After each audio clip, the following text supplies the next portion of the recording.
have as guests today two cultural icons who almost need no introduction. We have Dr. Warren Farrell, who's prolific author of, I think it's 8 books now, specifically dealing with women's and men's issues. And I think he's the creator of the meme, the disposable male. And we have Erin Pizzey, who has famously started the very first women's refuge, it's called in England. In Canada and the US, we call them women's shelters.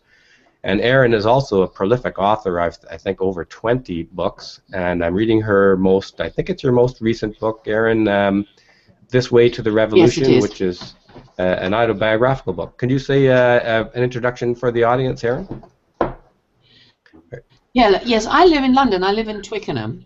And it was 1971 when I opened the first refuge. And from then on, it's been a huge battle because I knew from the beginning that it wasn't a gender issue. So for me, this is a very exciting moment when I get a chance to talk with Warren Farrell. We've been friends for years, and we've both been on the same side of the barricades. Thank you, Erin. That's terrific, and I really enjoyed our discussion last year. The first time we talked online, we spoke for I think a couple of hours, and we touched on a whole lot of topics, which we can revisit today. We ranged from domestic violence through to marriage, family court, this new MGTOW issue, suspension of rights for males. You mentioned Erin, violence against men, suicide, the causes and preventions, and radical feminism in academia. It was a wide-ranging discussion, and I found it fascinating. And Warren, you have another topic that you are researching now. Can you update us on that and give a brief introduction? Yeah, I've been working on something for the last few years called the boy crisis, and I spoke on that in Canada last at the University of Toronto, which is where the protests were that led to a lot of these our meeting each other, Steve. And so, and I've had the privilege and pleasure of knowing Erin over the years as well, and seeing the courage that she has to, when she could have just gotten all the applause and the money and the fame of the feminist movement's political power, she has chosen to speak a much more honest truth about seeing how almost all gender issues are should be part of a gender liberation movement, as opposed to one movement blaming the other sex for the problems and holding itself non-accountable. Oh, thanks, Warren. I actually, in reading Erin's book, This Way to the Revolution, I noticed there's a very even-handed treatment of domestic violence. I think you were referring to there, and a courageous treatment. Erin pulls no punches on either men or women in that book, and when it comes to describing the nature of domestic violence. And I understand, Erin, you suffered quite a lot of kickback from established organizations at that time. Well, yes, you have to remember that the 70s, late 69 to the 70s, was a time of huge upheaval, and the feminist movement had really, in its essence, had begun. And it created a huge furore because the first thing it said was that the family was a dangerous place for women and children. And in a very short period of time, it managed to tear down all the rules and the values that we'd all lived by for thousands of years. And very quickly, I opened my refuge, and I knew it wouldn't be long before I would be subject to a hijack, which is what's happened. And today, this is why this programs like this are so absolutely essential. We're standing on the edge of an abyss. I saw, when it comes to the issue of the family, I saw this first years ago. My sister was an elementary school teacher, and she said, you know, there were some kids in the class that used to be doing very well, and that now were not doing very well. And I said, well, were there any things about them, or do you have any sense or as to what has changed? And she said, yeah, actually most of the kids that are not doing well now have just, their parents have gotten a divorce.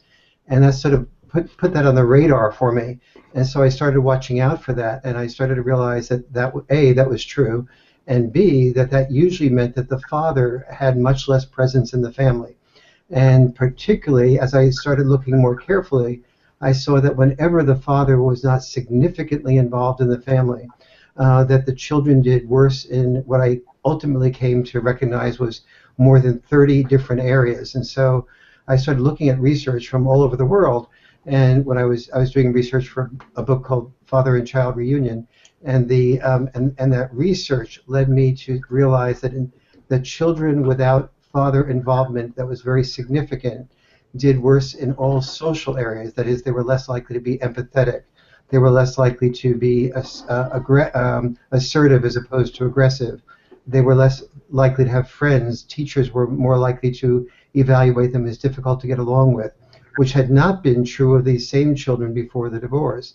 And the second, they also noticed that the children started to do much worse in all academic areas, but especially in math and science. They found that they were more likely to be absent from school, more likely to be hospitalized, so in physical health areas. And they were more likely to do worse in psychological areas like like being depressed or having suicidal thoughts, or being very down on themselves, have low self-esteem. And so in all these ways, I began to start to see that there was such a need for family and fathers that I had no idea was the case before my mind was tuned into this research. That the topic of, or that's the main focus you're on right now with the Boy Crisis book, Warren? Yeah, the Boy Crisis book was, so that was looking, what I just talked about was the stuff I researched for Father and Child Reunion, but actually your question was about the Boy Crisis book. But that was one of the things that tapped me in to that children of divorce were doing badly, but particularly boys were noticing that there wasn't a father image for them, and without a role model, it was very challenging for boys. And then boys were beginning to lose their sense of purpose. In the old days, the good news is that we have fewer boys being disposable in war, and fewer boys automatically have to be defined as men by the role that they have as breadwinners. That's the good news. But the bad news was that in the old days, that sense of being at war or being a breadwinner, that gave boys a sense of being a man, or what it took to be a man, a sense of purpose and a sense of mission. The good news about the women's movement is that when that happened to women, the women's movement came in and helped replace the sense of mission that women were losing by only having a chance to be a mother. They said you could raise children or you could raise money.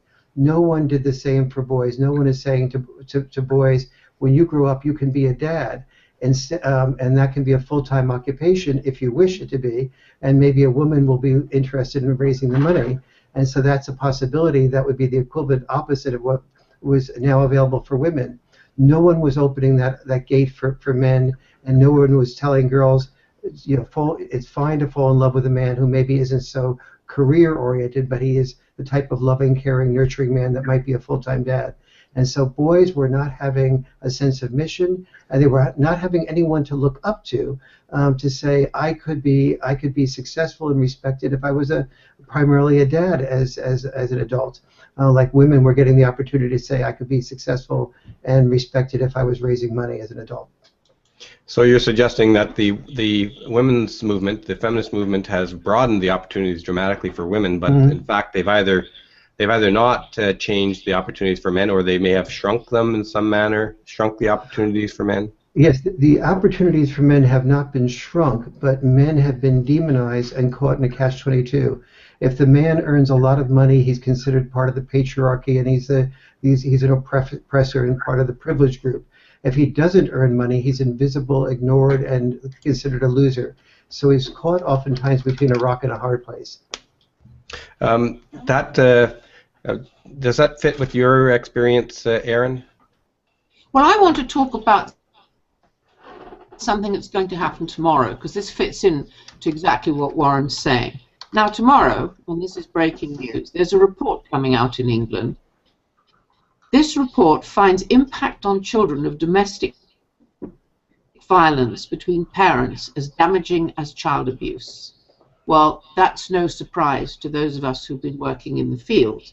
But what does horrify me is that in this report, it goes on to say, more than 1 in 7 young women aged 16 to 19 suffered from domestic violence and abuse last year. There is no mention anywhere in this report of anything to do with boys or men. Again, it's a feminist-inspired document, and we have a woman here called Harriet Harman. She has been consistently, she's in the government, she's very powerful, but she's been the women's minister, and she has lied through her teeth, even though I have tried to argue with her. She has lied through her teeth for years and built her career on demonizing men and boys. Your Hillary Clinton, at the moment, is absolutely determined to take VAWA, the Violence Against Women's Act, global.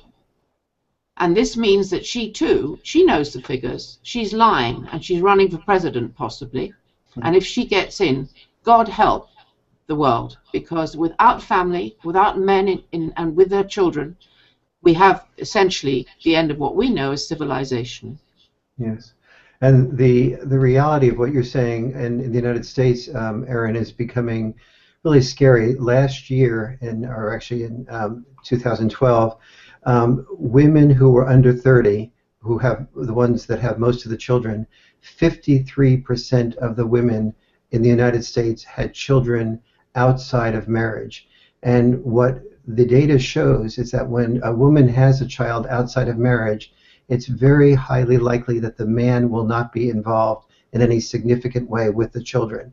So we have this huge number of new children being born who will essentially be fatherless, and that is really that is going to be a wound to our generation of children growing up without dads that will be more powerful than the wound in the Depression of men who experienced a loss of money and always throughout their life, even if they got more money, always had in their heart a money wound.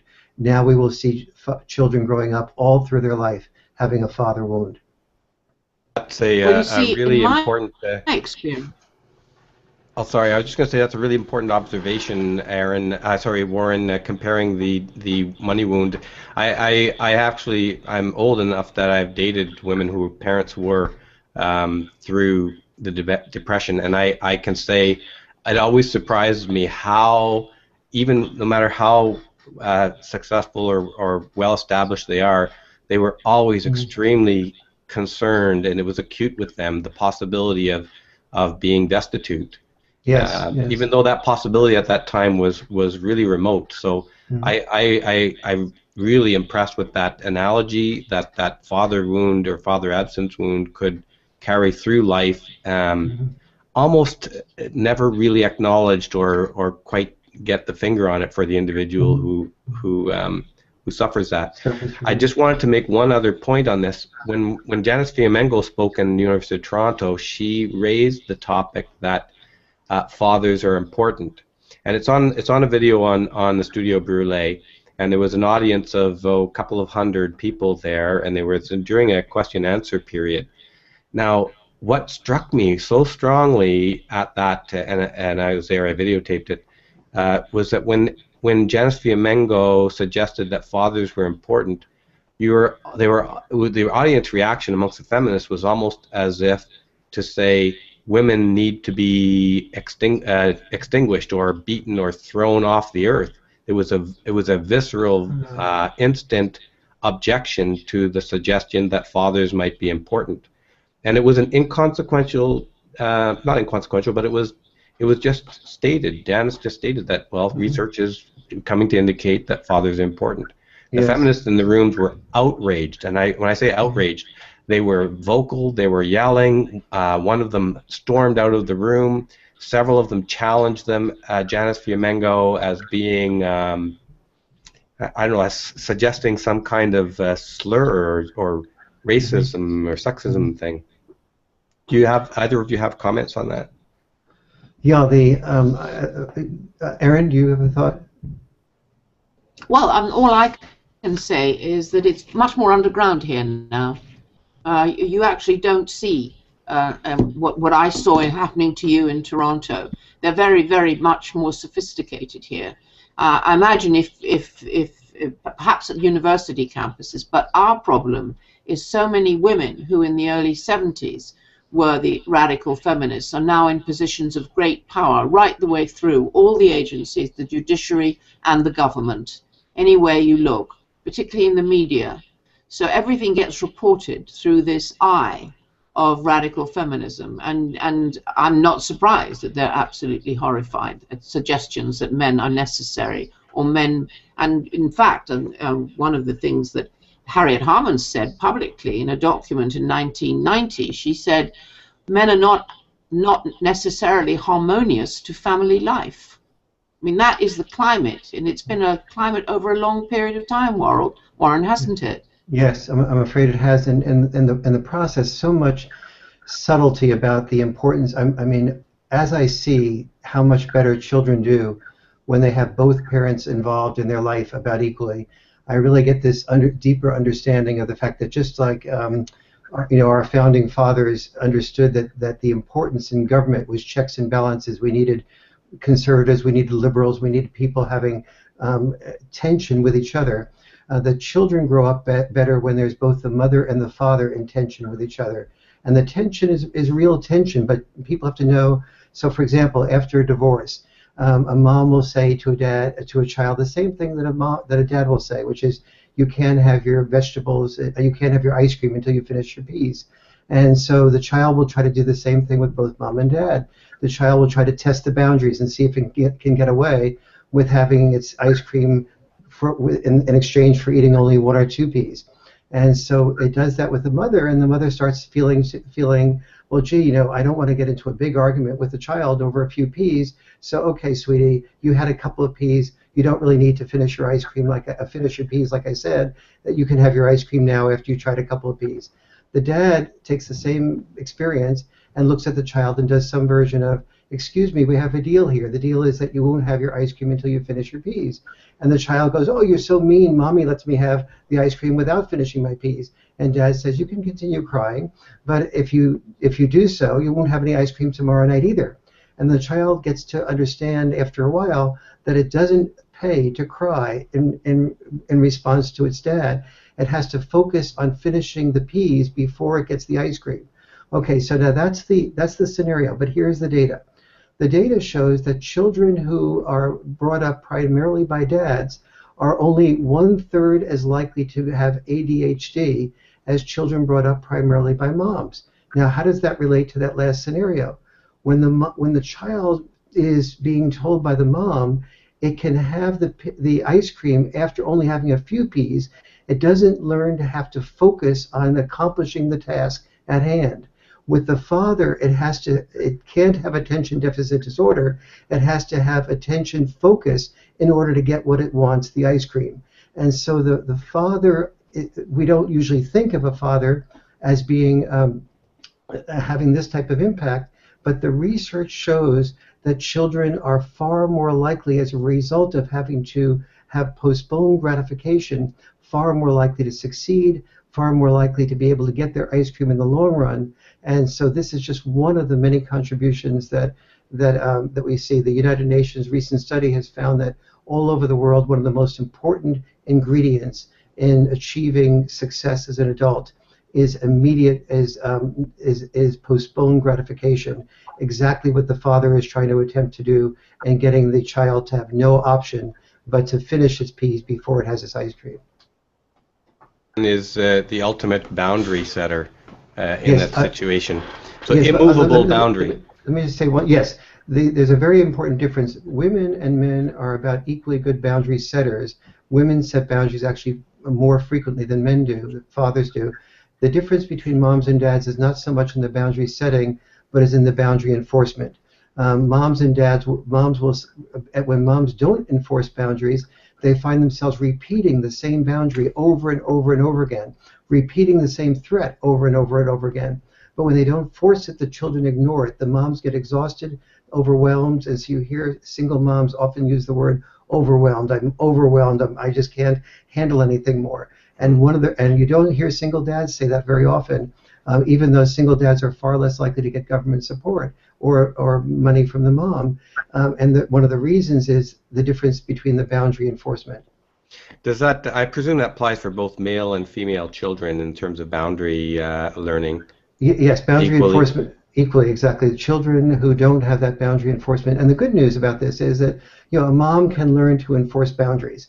and a dad can be bad at boundary enforcement, of course, too. Mm-hmm. And so this is not inherently, but as a rule, the mom tends to be more likely to feel like, oh, dad is being so insensitive because he doesn't realize that the child has had a tough day, and therefore we should give in on the peas. From the mom, the disaster is having an argument over a few peas. From the dad's point of view, usually the disaster is saying one thing and then doing another, and having the child not end up respecting that there's value in what you're saying.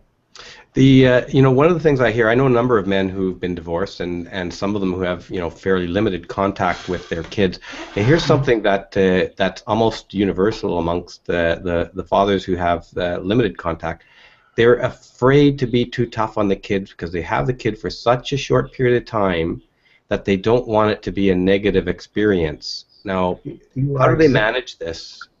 First of all, you're putting your finger on one of the most important things, which is that when the courts do not say, mom and dad, you have no option but to have an equal amount of time for both parents. If the courts are not strict and firm about that, that is, if the courts do not establish boundaries and enforce boundaries, then the father becomes afraid to become a father. What you have, even with the father exists, you have the father essentially killed because the father's contribution to the family. One of them is the boundary enforcement. Another one is also very much jeopardized when a court is not strict about the importance of the fathers, which is roughhousing. Children who are roughhoused with their dads learn a great many skill sets, and they're much more likely to. The father builds a reservoir of goodwill, of a team player with the child. So the child, when the father's roughhousing and coaching with the child sees the father as an ally. The child doesn't want to betray its ally.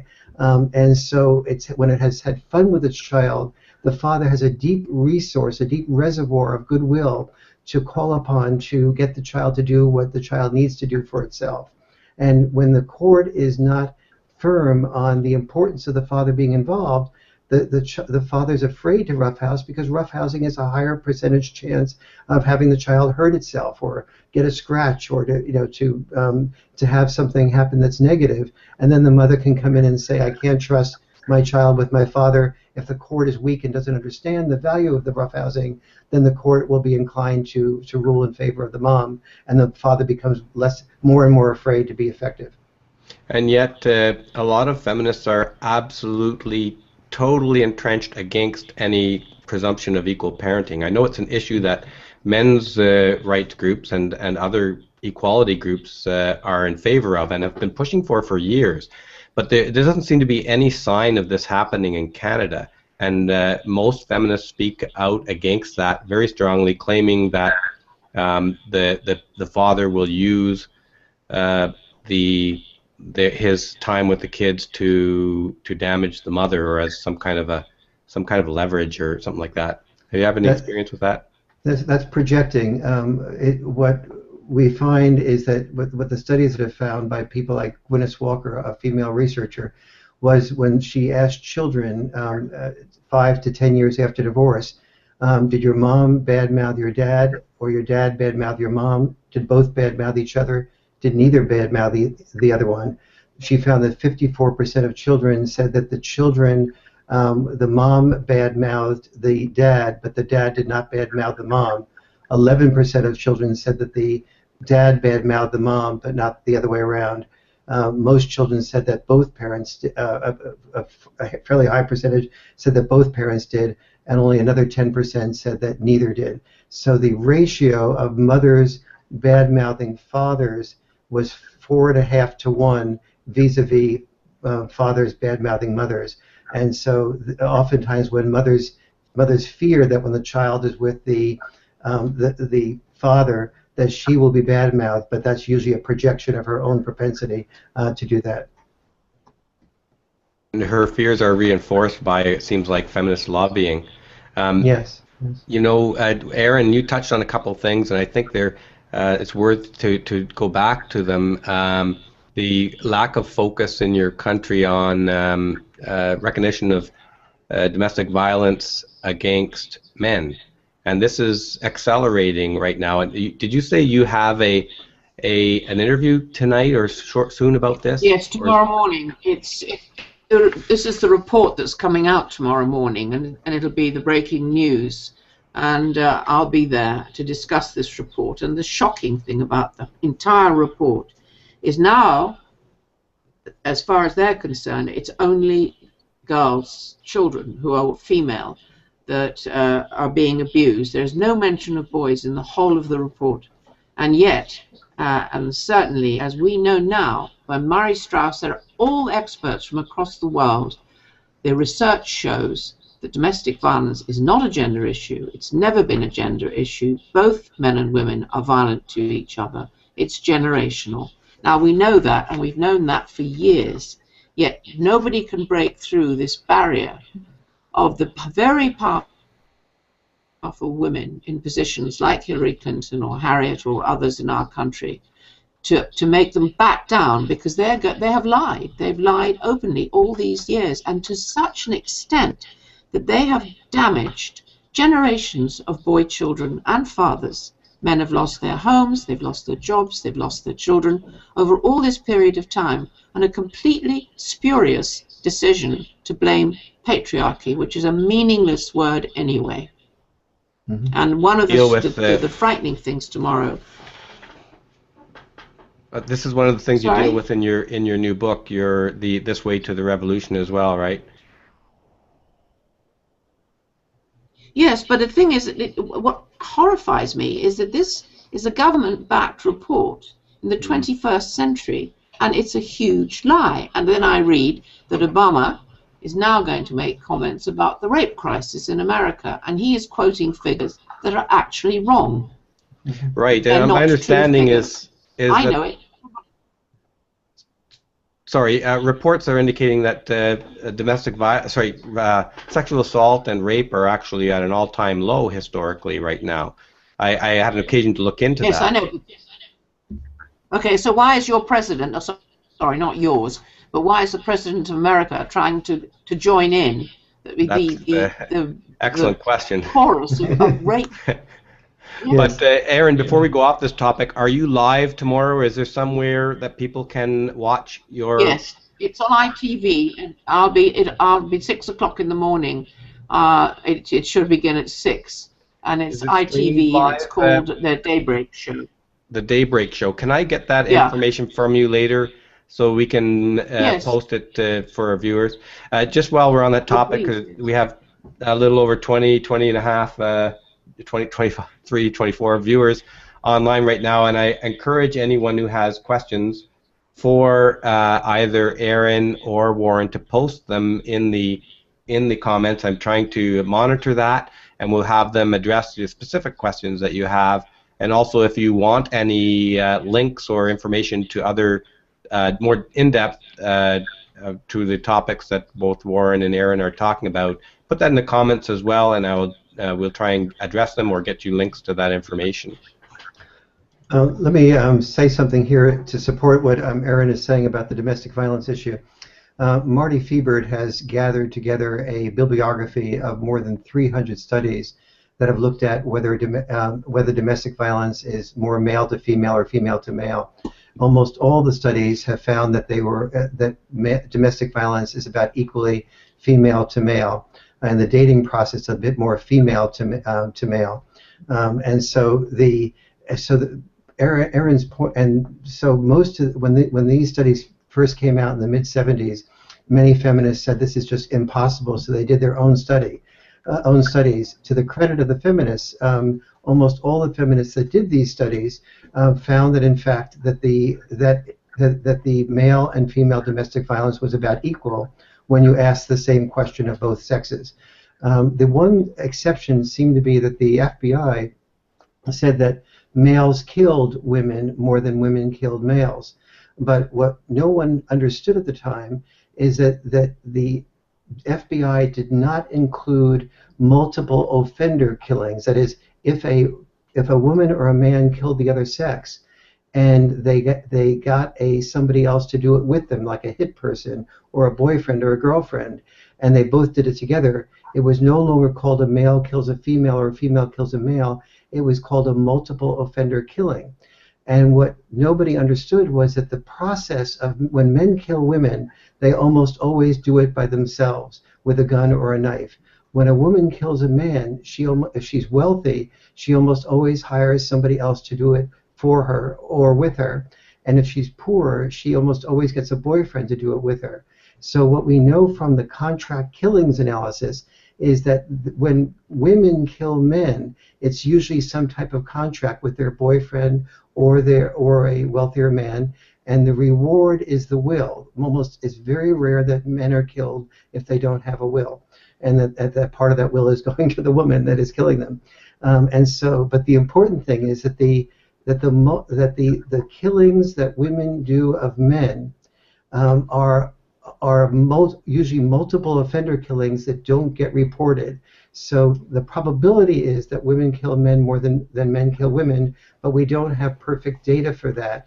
But the data that we do have is very inaccurate because it doesn't consider the multiple offender killing.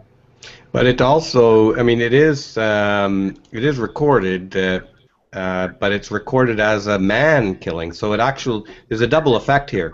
Not only is it a woman hiring a contract killer, so she should be recorded as a murderer, but she's not. So that statistic is suppressed. But then there is a killing that happens. It's done by the hired hand. So the statistic of man killing woman is increased by that. So it's counted. It's double biased there, isn't it, Warren? Well, not quite. Sometimes yes, but many times it is the man that is hired to do the killing reveals that the woman hired him. Then it's called a multiple offender killing. It's only if he keeps his mouth shut about the woman being hired, and the detectives don't find out that he was hired by the woman, that it becomes a man kills a woman. So I don't know to what degree that phenomenon prevails. Okay, that's a good clarification. So it's a single incident bias, but that puts us down to what's going on in Canada right now. And there's two things that address specifically to this topic. And one is there's a law professor, and we've talked about this before, Elizabeth Sheehy at University of Ottawa, who wants to make it acceptable or a defense for women to kill their husbands unprovoked, and they can defend themselves on the basis that they claim to be an abused woman. The other thing that's happened that's strictly related to this is the Supreme Court has been confronted with a case of a woman who hired a contract killer. That contract killer, unfortunately for Nicole Doucette, was a undercover RCMP officer, and over a period of months they collected what they considered one of the most solid cases ever to convict somebody of trying to hire a contract killer.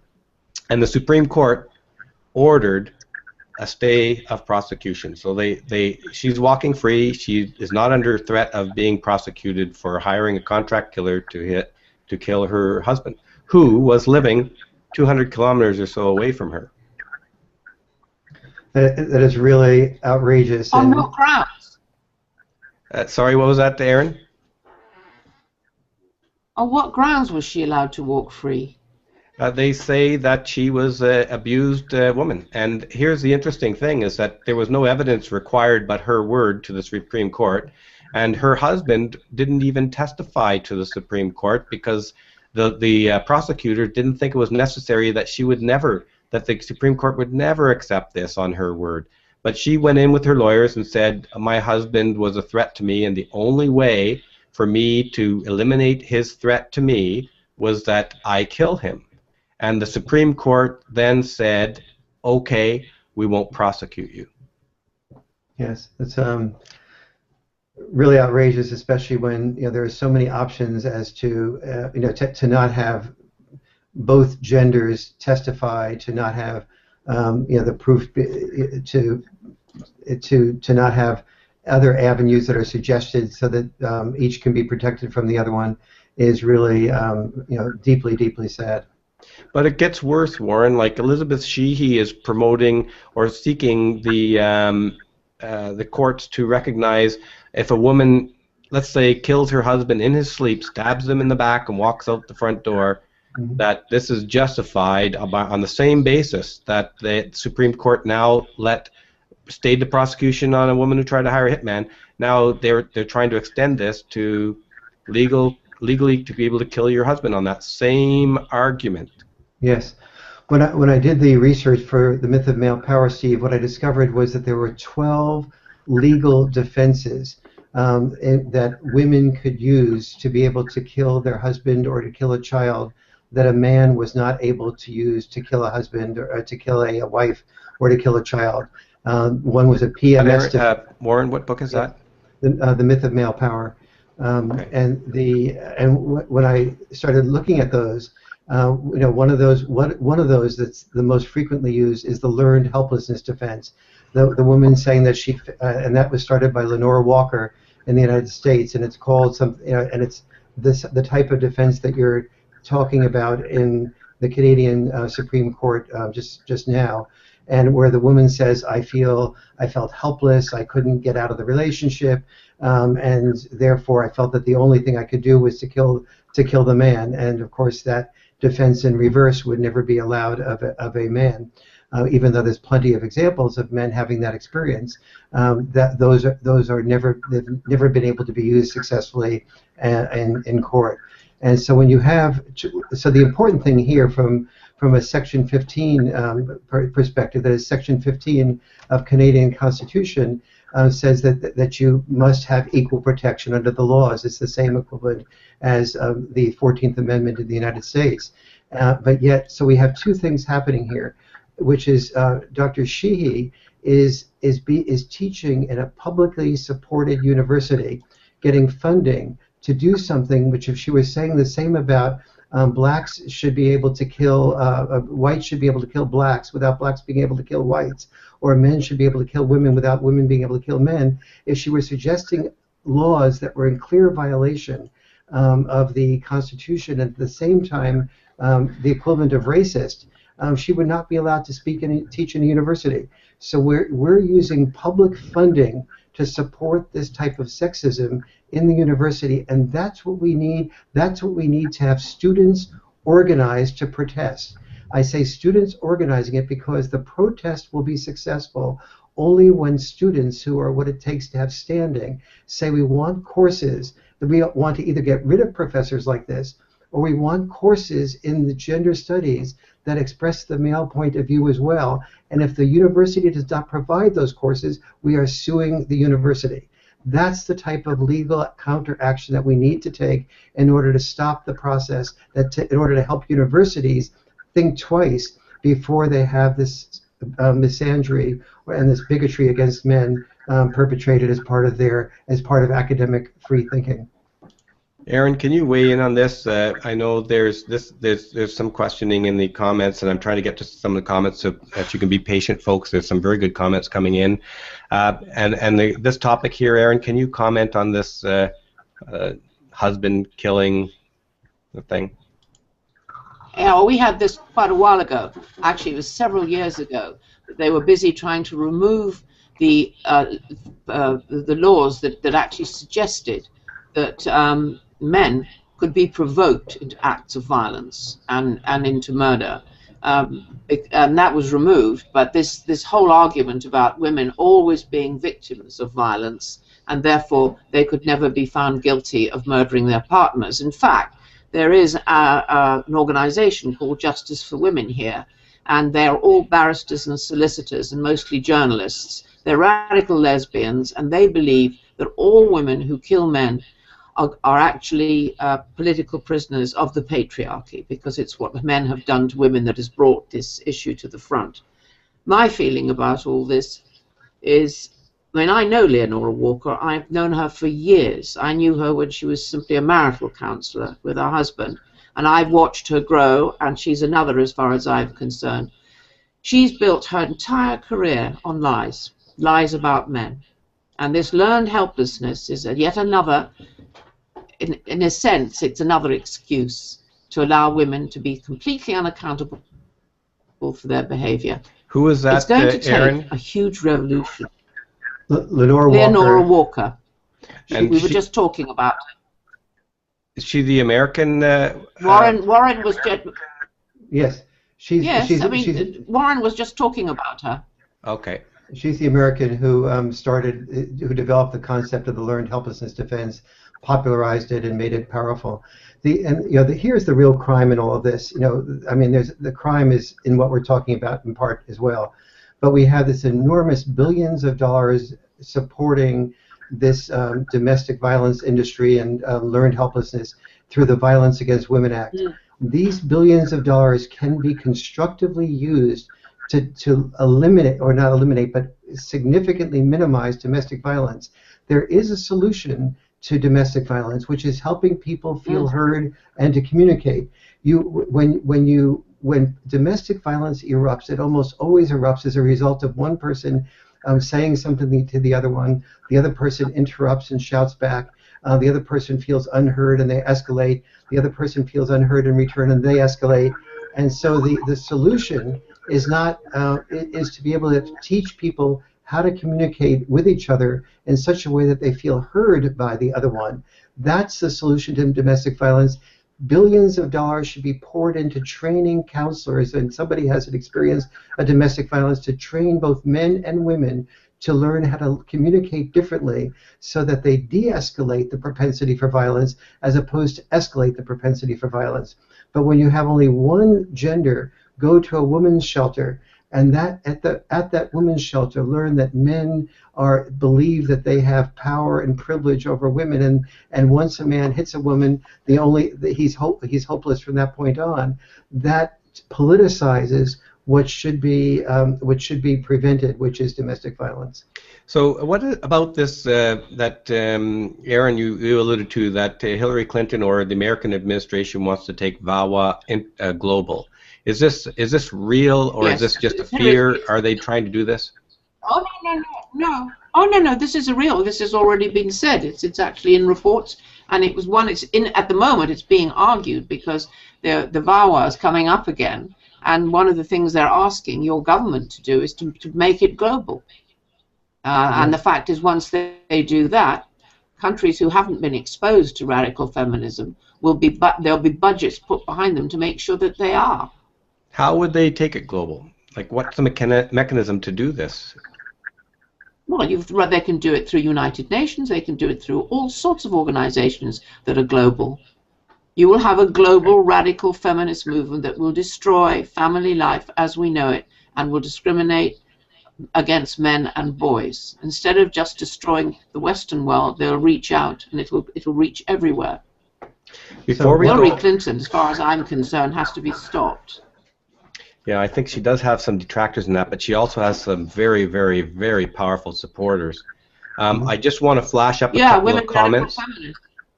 Yeah, and feminism is, of course, very, very strong in the U.S. as it is in Canada, and around the world. Really, it's probably stronger in Canada, actually, Steve, than I've seen it anywhere else, because it took such a long time, because it was so hugely funded from the beginning by Pierre Trudeau, and you have so many women running everything now in Canada. Yeah, that's fair to say. And on that topic, I wanted to just say something to support that. We recently had the Supreme Court rule on prostitution to make it legal. Now, that was in December of 2013. Go back to 2009, and almost all prostitution charges were against prostitutes in Ottawa.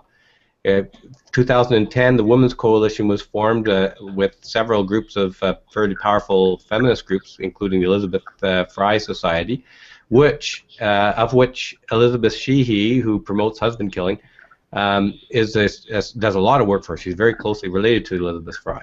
They recommended that prostitution be legal for women, illegal for men. The Ottawa police, the very next year, switched their arrest strategy completely on its head. No longer arrests female prostitutes, but arrests Johns. This year already they've had a dozen or so sweeps for Johns. Last year, 2013, this is before the Supreme Court ruling, the Ottawa police arrested only men in all prostitution charges. Directly following the instructions from the Women's Coalition, the Ottawa police, who have all kinds of boards watching them, all of those boards are run by feminists. All of those boards are connected to one another. The police didn't wait. They didn't even bother to wait for the Supreme Court decision. They acted to create effectively. They effectively created the law that the Women's Coalition wanted, bypassed the Supreme Court. I find that disturbing. And you will see more of this. Yes. I want to just fire up a few comments that have come in here. This fellow, who is it, Saint 2E, says that the related to the Nicole Doucette, it was short-sighted of his lawyer. Actually, it's not his lawyer; it's the prosecutor. So the prosecutor is independent of the defendant in that case. The prosecutor does what they want to do, and the prosecutor considered their case to be rock solid, and the Supreme Court would throw out this idea that Nicole Doucette couldn't be prosecuted, but he turned out to be shocked at the Supreme Court. A couple of other here. They felt she had been through enough. This is from Danny Boy. They didn't believe her defense of duress, but stayed prosecution because apparently she had been tried a couple of times, and the trial had been thrown out for a couple of reasons, and I'm not sure what those reasons are. So that's just a couple of those comments here. Shall we move along to another topic, folks? What would you like to talk about? I would. Go ahead, Warren. Yeah, I would love to. I think move more into what's happening with boys today than we started on that a little bit before. And if you're comfortable with that, I think that's really a lot of mothers out there and fathers are really concerned with what's the different things that are happening to our sons and what they can do to make that difference. Because if we don't have strong males that women respect and that remain in failure to launch mode, we really have a very major problem on our hands for the next generation, not just for boys, but really a boy crisis is in essence also a girl crisis, because most girls are heterosexual and they want boys that are that are not failure to launch type of boys. And Erin, what do you think about that? Well, what I think about that is from the 70s, when it was absolutely, as far as most women that I knew who had young children, they were actually told the most important thing they could do was to make their boys into girls, because boys' behavior was unacceptable. Therefore, all toys, boys' toys, including things like Tonka toys, the great big lorries and things the boys like, they couldn't have those. So you'd go to women's houses and you'd find the boys. They were allowed to play with dolls and kitchens and all the things that girls played with. And I used to find it extremely embarrassing because my son had, as far as he was concerned, he was action man mad. And we were discriminated against. People wouldn't actually invite us to their houses. And what's happened is, over a long period of time, particularly in schools, now I've been teaching boys to read in schools in England, and it interests me how much the teachers, and most teachers are women now in England, I think it's the same everywhere else in primary schools, they're mostly women, discriminate against boys. I think they've always been that way here. Just like boys, and the fact there is no provision made for boys. They're made to sit at little tables surrounded by girls, and boys actually don't cooperate. Girls want to be liked. They like to be liked, and they can sit and work with each other on projects. Boys learn completely differently. That's not allowed any longer. And I look at what's happening to those boys, and I think, well, no wonder boys are a failure in school. Many, many women teachers, seriously I mean this, do not like boys or the way boys behave. And we have the danger of making boys into girls. What do you think about this? My view is that I wouldn't feel safe as a teacher to young kids as a male, and partly I say that because there was an incident in outside of Ottawa, a place called Nepean, which is now part of Ottawa, in which a teacher was accused of sexually molesting a girl. But what happened was the young girl had gone to him. She was 15, and said that if he didn't raise her mark from a C to an A, she would accuse him of sexually assaulting her. He threw her out of his office, and when she went to complain about it, he lost his job. He was accused of being a sexual predator. He was demonized socially, and after a month or two of this, he couldn't take it. He hung himself. And then the young girl came in the investigation, came forward and said he never assaulted her. The truth came out that she had actually threatened him with that and followed through on the threat, and he ended up dead. I personally wouldn't feel comfortable as a man teaching anybody under the age of majority for these kinds of reasons. And if you think about it, if let's take a really wonderful male teacher. A really wonderful male teacher would be very hands-on. The children would be very comfortable coming to him, and so he'd be comfortable holding the children, and he'd become comfortable putting them in his lap, and he'd be comfortable doing things that. And so then somebody takes a picture in the classroom of the teacher, with the male teacher with his face up against the child's face and sitting on his lap, and that out of context becomes. And then you take 4 or 5 pictures of that same teacher doing the same thing with pretty little girls in dresses, maybe doing that, and the case for him being a pedophile becomes very hard to resist. And so that's the fear that a lot of people have. A Canadian study that was done of males about whether they'd be interested in being teachers said that they were 20% of the teachers, the males asked this question, said that they would fear being accused of some type of sexual impropriety if they were a kindergarten or primary school teacher with children. And so you do have this real fear that the part of the demonization of men has hurt children so much, because we know that children do so much better when they have boys in their life, men in their life at a very early age. So here's the story for inner city boys. The boys and girls grow up oftentimes in inner cities without dads. So they go from fatherless families into schools that have no male role models that are positive, and so they become extremely vulnerable to the negative male role models, such as gang leaders saying that they'll pay attention to them, they'll give them rep, and so we really need to make it safe, but yet for both children, but also for the adult males, to be in a classroom in much higher percentages, particularly in inner cities. So when you do have this in higher percentages, or you have women not demonizing the boys, you have a much different outcome. So for example, in Bedford-Stuy, which is one of the poorest areas in the United States, like Harlem, we have a charter school called Urban Dove. In Urban Dove school, there was a recognition that the children needed to play actively for a long period of time before they could get their act together. By the way, this is both girl and boy children, and they had both male and female teachers. So the first 3 hours of school at Urban Dove every day is devoted to physical exercise and to sports.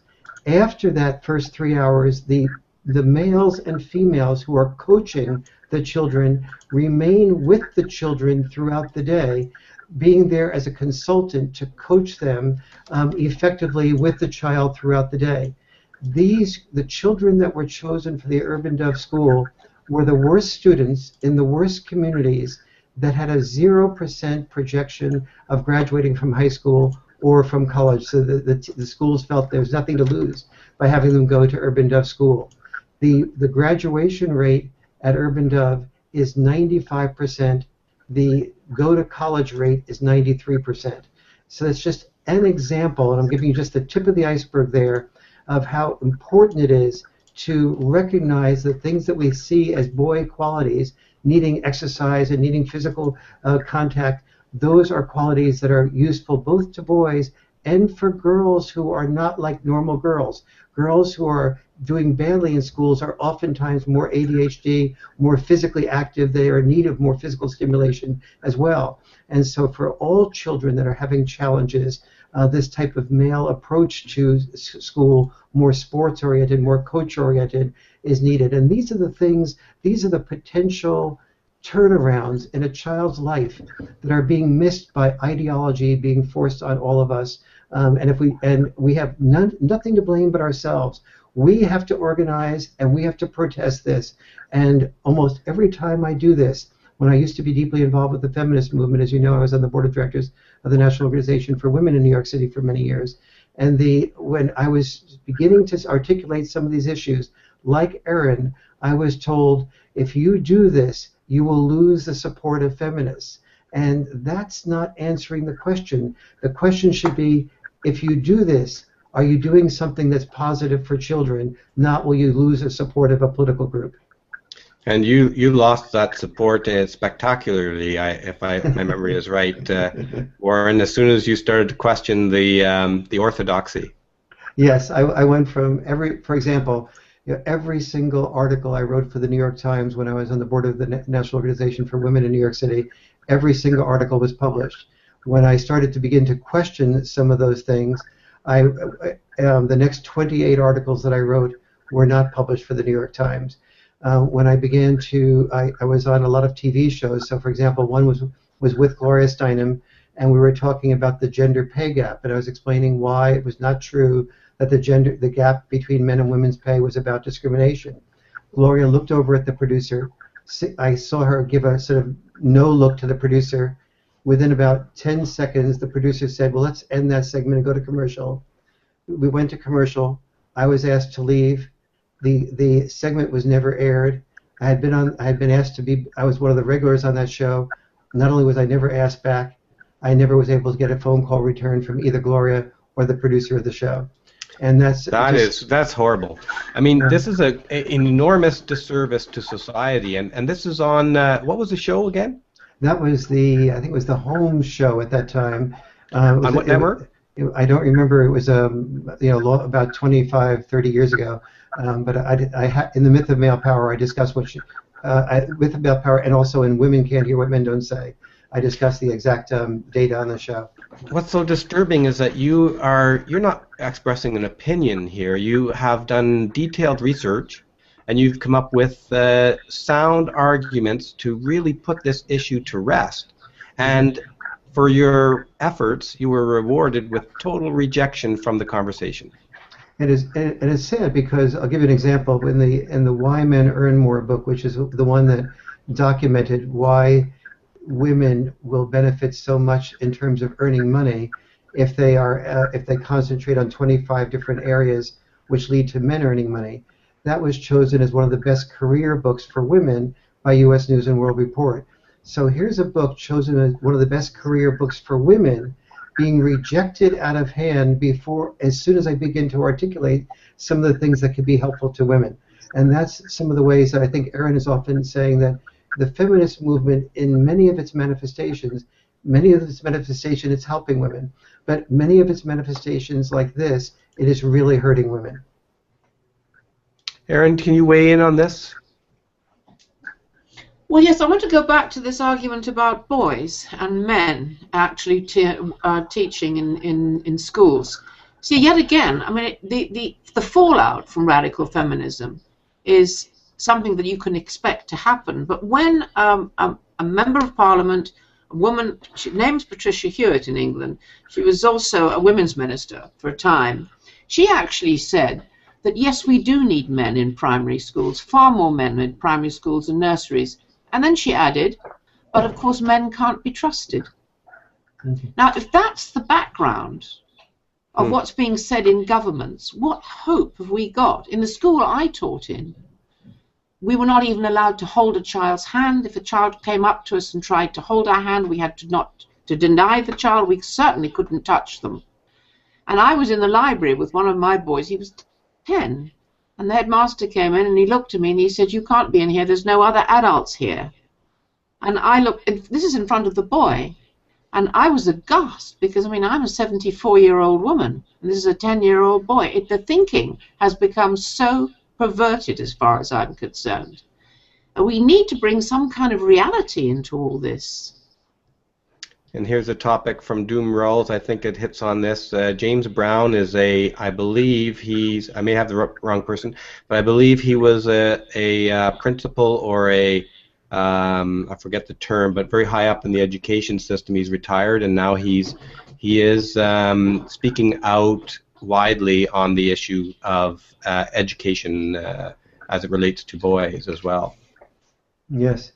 There's so many dimensions that we need to understand about boys. One is their need for the sports and physical activity, and yet we have been in the United States. Only 8 states require physical education in their schools, and only 6 states require recess. And these are crucial requirements for boys. Another huge way that we've sort of done a disservice to our boys in schools is with vocational education. So, for example, in Japan, boys are much more frequently, and girls are too, given the opportunity of doing vocational education if they're not academically inclined. And when they go through a vocational education program in Japan, 97.3% of the boys and girls who go through that program get jobs afterwards.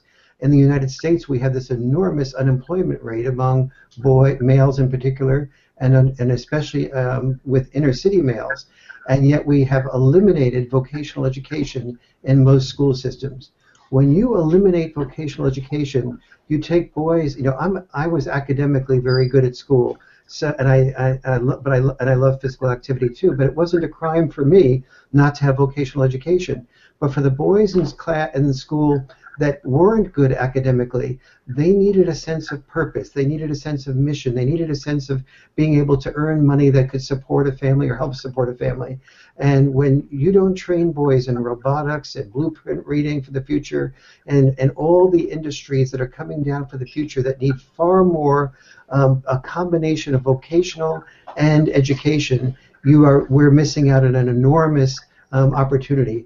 Welding, which seems in the old days seemed like a typical male occupation, is a typical male occupation, but it requires chemistry. So can a boy who is bad at chemistry and in physics be expected to do well in welding? Well, it turns out, yes, he can if he knows he has the outcome of a job at stake. When you give males a goal and a productive outcome with a lot of respect to it, they will do all sorts of things that they wouldn't do if they don't see that goal in mind. And so this is the type of work we need to be doing with our sons that we're in our schools that we're missing out on. To say nothing of what our parents are doing, and a dozen other different areas that are all intersecting to create a perfect storm. And Warren, when is your Boys Crisis book due to be published? I'm hoping that it will be out in 2015 if I get my act together and stop doing so many of these Google Hangouts. I can't promise I won't bug you to join us again. I'm only joking. I take total responsibility, but I couldn't resist. I'm just going to toss up one quick comment here. Okay, so this is a little off topic, moving into another topic here, and we've talked about this before. I think the ideological opponents are talking about at your talk, Warren, at Janice Fiamengo's talk, at the talk with Miles Groth in the University of Toronto, and also Nathanson and Young spoke on getting past misandry and misogyny in order to promote a more respectful dialogue between the sexes. So you can take your pick at any of those protests, all of which were, of course, the opposite of quiet response, of course. Well, since I was one of the victims of this, or one of the beneficiaries, depending on how you look at it, of this protest, the only one I know about on a personal level is the experience that I had at the University of Toronto a year ago, November, when I spoke there on the boy crisis, and so I'm getting ready to go to the talk, and I hear that I will not be allowed to go through the main entrance, and I say, why is that? And they say there's 100 or so protesters out there saying F Warren, Farrell, and things like that, and so I say, are you serious? And they go, yes, but it's not just that they're protesting. Because I've led many protests on behalf of feminists in my life, and so I have no problem with protests. But they were creating a human blockade, preventing people to go into to hear the presentation, and creating a blockade to prevent people from hearing somebody speak is, in my opinion, there's no excuse for that under any circumstance. And so and the shouting was so loud that when I was inside waiting for this to resolve itself by the campus police at the University of Toronto are not able to touch physically the students, so they had to call in the Toronto police, and it took them quite a while to get there. So our presentation was delayed for more than an hour. But while I was escorted in through a back entrance, and I'm sitting there, and the shouting is so loud that I called my wife and I said, "Listen to this." And so from the back of the stage, behind closed doors, the shouting from outside of the auditorium, on the opposite end of the auditorium, was able to be heard by my wife in the United States. That it was that shouting, saying, "F Warren Farrell." And so, that was and that building that you spoke in, I remember it quite well. It's only an auditorium. That sound is coming right through concrete walls into that from the literal outside. And Warren, you should have been there for the Nathanson Young protest. That shouting was deafening in the hallway because it was right outside the door, and they literally they were in the process of talking. Both Nathan and Young, they couldn't be heard. Literally, could not be heard, even with the speaker system on inside the auditorium. And there's a YouTube video up on my channel about that, and there's other YouTube videos as well. There was a whole lot of abuses hurled at attendees at that one, and it was also the same at Janice Fiamengo's. And at all of these talks, the protesters used the fire alarm to prevent the talks from going forward. We had to have the fire station trucks come. They shouted. They tried to disrupt. Eventually, the Fiamengo talk went forward pretty well, and all the talks ultimately went forward. But what is so striking here is what appears to be an absolute terrifying fear on the part of the feminists that these voices might actually get heard. Now, can you comment on that? Like, are they? And I think from what I've reviewed over the last year, I'm very new to the whole this whole conflict. But what I've reviewed is that if I were on the feminist side, I certainly want those arguments being heard either, because it looks, and it's hard to get feminists to respond to these allegations or to the concerns that are being expressed by more and more people now. Yes. Erin, I've been talking a lot. Do you have any comment on that? And then I'll add my thoughts.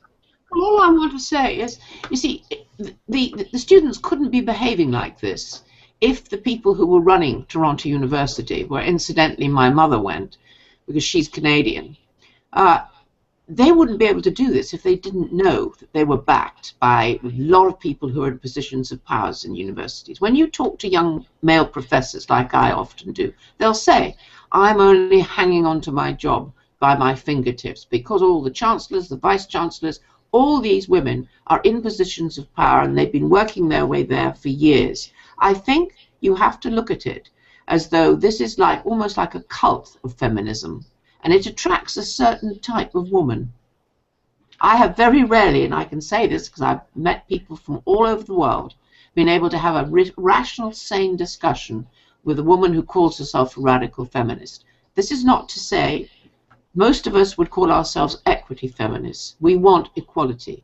But this is a whole different ballgame. This is groups of women in very powerful positions who actually do hate men. They see men as the enemy and as totally destructive.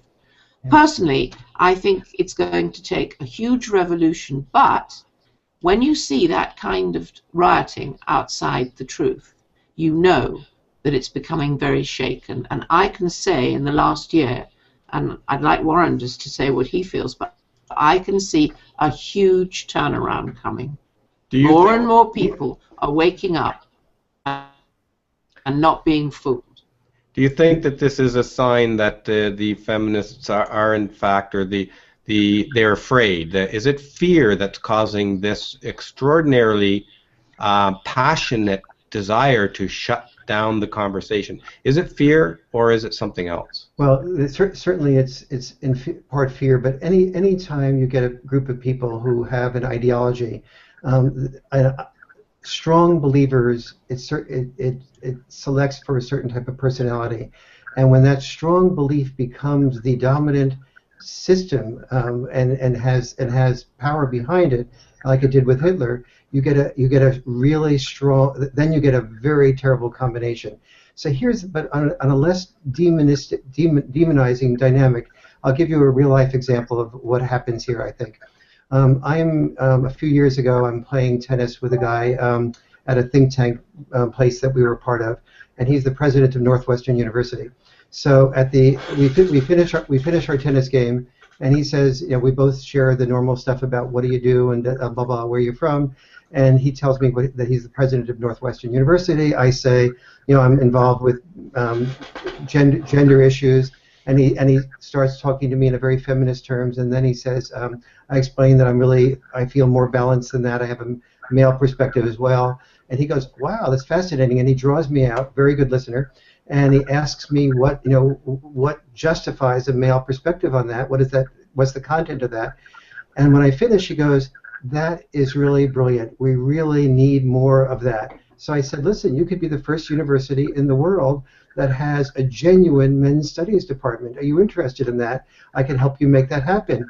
And he doesn't even hesitate. He says, Warren, I would be knocked out of the presidency within days if I suggested that. The feminists would just knock me out. So I said, well, what can I do is there anything that I can do that would make that different than you're being knocked out? And he said, again, without hesitation, yes, sue the university.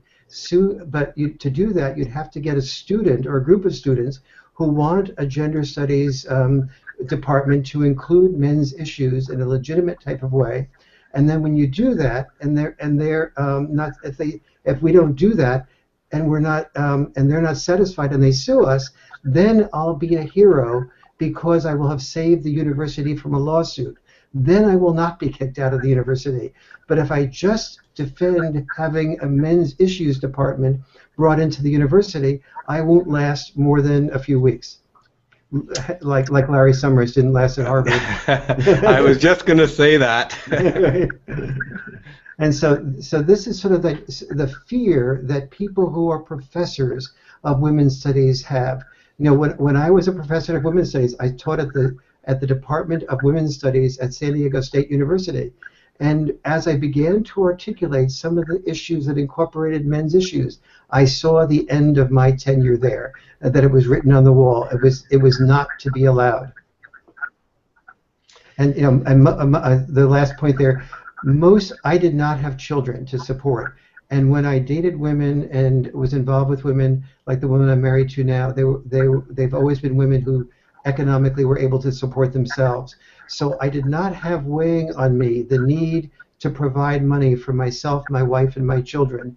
And as a result of not creating that type of combination, I was not imprisoned like most men and women are by the need to earn money by not protesting something that was unpopular to women's studies if you're a gender studies teacher.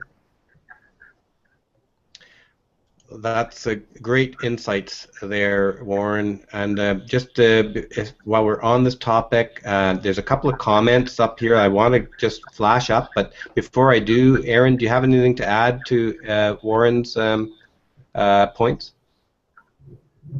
No, I'll just to say I will probably have to leave in about 15 minutes, if that's okay. Oh, definitely. You've been more than generous with your time. We're an hour and 15 in here. Yeah. We have. Yeah. Okay, what I want and we to have say, 30 viewers. Okay, what I want to say is, Warren, you were trying to get Obama to do something about creating a men's organization in your government, weren't you? Because they have women's, and so far I don't think he's answered you. Is that right? Yeah. Yes. Here's the dynamic of that issue. About 6 years ago, President Obama in 2009 had created a White House Council on Women and Girls, and because I had been on the board, I had been on the board of NOW in New York City. And somebody at the White House knew that. I got a call asking me to be an advisor to the White House Council on Women and Girls, and so I said I'd be delighted to, but I'd also think there's an important need for a White House Council on boys and men. And so she hesitated and said, I'm in charge of appointing people to commissions, not to. I can't start a commission of my own. she said, but why don't you do a proposal up for that? So I gathered together 34 major leaders and thinkers like the former governor of Michigan, Jennifer Granholm, and many other people to create a document proposing in great depth a White House Council on Boys and Men, and had people, multiple parties, liberals and conservatives and so on. And so this created a great deal of excitement at the White House, but then it got right to the Oval Office level when the Boy Scouts who had endorsed the proposal had an Eagle Scout ready to go in for a meeting with President Obama to present the report of the White House Council on Boys and Men proposal to President Obama. And everything on the agenda for the meeting with President Obama was approved of, and the White House Council on Boys and Men was crossed off. And so, they said, when we asked, well, why was that? They said, well, we felt this wasn't the appropriate meeting for that. But then all our phone calls and so on to create the appropriate time for that were never responded to. And so on 3 or 4 different levels, we got very close to the White House. We suspect that there's somebody in the White House, probably, possibly, I don't want to say who we think it is, but a very leading feminist in the White House that is holding this back from actually getting President Obama's attention, and/or President Obama is unwilling to move it forward. But aren't they just playing politics? Isn't it just that they don't think that this will help them politically in the culture? Because much as we can talk about this feminist bias, that's what people expect to hear. I think there may be some truth to that at the leading feminists in the White House level, but yet if you look at the politics of this, supporting our boys to become more effective men is something that liberals and conservatives are both in. If you ask the average person in the population about would you support an effort in this direction, probably the answer would be in the 90% yes. But do they think they'll get votes? I don't think anyone really feels that they're going to lose votes from that, except the leading feminists at the top of at the leading part of the White House. Some of those feminists are what I call win-lose feminists. They feel that the women can't hear the White House Council on Women and Girls is the only thing we have. All the rest of the world is controlled by men. So don't take resources away from our small little area of expertise here by bringing boys and men into the issue. And it's that type of thinking that is preventing that from happening. Even though I think from a vote standpoint, it would be a great benefit to President Obama to create a White House Council on Boys and Men, because it would be seen as a bipartisan effort. And almost everybody in the United States understands that fathers and mothers are both very important, and that our sons are having problems, and something needs to be done about it. And looking at it is not something that very many people in the United States object to. Do you think it would be any different if it was a Republican government instead of a Democrat Yes. government? I do think that I personally am more politically liberal and democratic, and I ran for governor of California as a Democrat. So, but despite saying this, it is true that Republicans, as a rule, tend to be more family friendly and less likely to demonize men and less likely to undervalue the family. This is one of the downsides of the Democratic Party in the United States.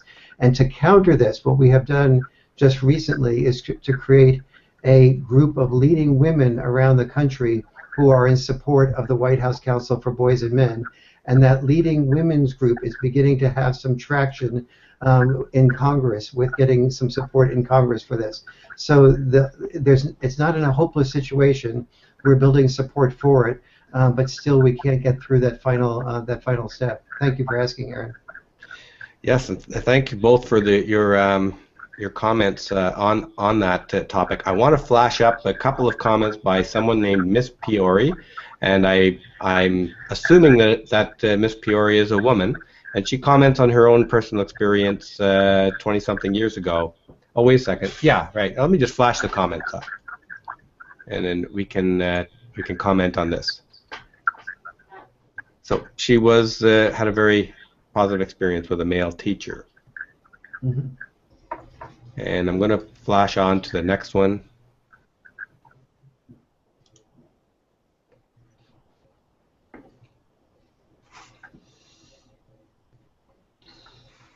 So this is a woman who wanted to get into technology, and she had a positive experience with a male teacher. She ended up studying computer science as a result and becoming a programmer. And she says that this teacher was critical to her whole life decision. And I'm presuming this is an elementary school teacher, but I may be wrong on that. Yes. Yes, absolutely. There's a real tendency for male teachers to push people to, just like coaches will oftentimes say, no, don't sit and cry, get up and try again. And male teachers are oftentimes like, yes, you can do it. I support you. And for a woman to have, and many female teachers are that way too, but for a woman to have support like that from both females and males is extremely empowering for her. And to keep male teachers out of our kindergartens, first grades, and our primary schools, especially when there are so many inner cities, as I said before, are mother-dominated, is to really give our daughters and our sons no exposures to positive male role models that are so crucially needed for both our daughters and our sons. Well, here is another comment here along those lines, and this is similar to what I was saying earlier. P. Steve Horrific.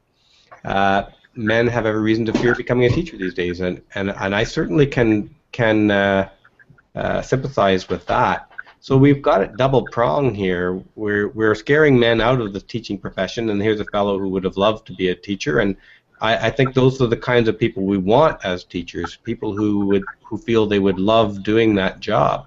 But they are scared, and they have really legitimate reasons for being scared to enter that profession. Yeah, I'm afraid you're right. Erin, a comment on that, or do you want me to take that? No, you go ahead with that. As an example, I lived before I was married. I lived in San Diego area, and I went and right near me was an elementary school, and I used to run around the track of the elementary school every day. And so sometimes the kids would be out there, come out during that period of time, and a bunch of the kids started following me around the track, and I sort of became their de facto sort of like track coach, if you will. I used to run track when I was younger, and the kids loved it. And each day I went out there, a larger and larger number of kids were running around the track with me.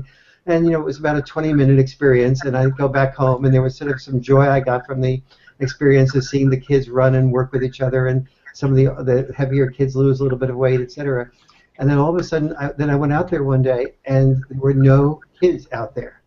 And I saw some kids looking. There were kids in the playground, but nobody was on the track. And I saw some kids looking at me from a distance, sort of like wishing they could be on the track, but they were afraid to go anywhere. And I saw some teachers in the background sort of like talking to the kids, sort of like encouraging them not to go there, at least that's what I read from the body language. And I thought, my goodness, how deeply sad that just because I exist as a male, that I was under suspicion, and that there was nobody willing to come up to me, no teacher willing to come up to me, no principal willing to come up to me and say, we're a little bit worried. We care about the safety of our children. Tell us about who you are and where you're from and what's your background, and so we can feel safe, with our children, doing this thing that they love doing. There was no, and so my challenge was not the fear on the part of the schools. My challenge is not dialoguing with me about that, and as opposed to having the fear become a 100% decision maker. Isn't this exactly the objection to racial profiling? Though, and you hear this in the news all the time. Oh, these darn police racial profiled, and we're nominally we say we're against this, but here you are. You were profiled and considered a risk and a danger specifically because you're a man. Yes. And I have to say, Warren, you're not a very threatening-looking man.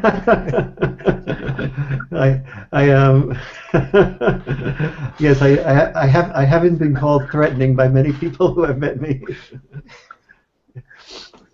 But how did you feel like that you were put on the spot as a potential threat to kids? I mean, and you did touch on it, but can you go any deeper into that? Like, I find that's I just don't like it.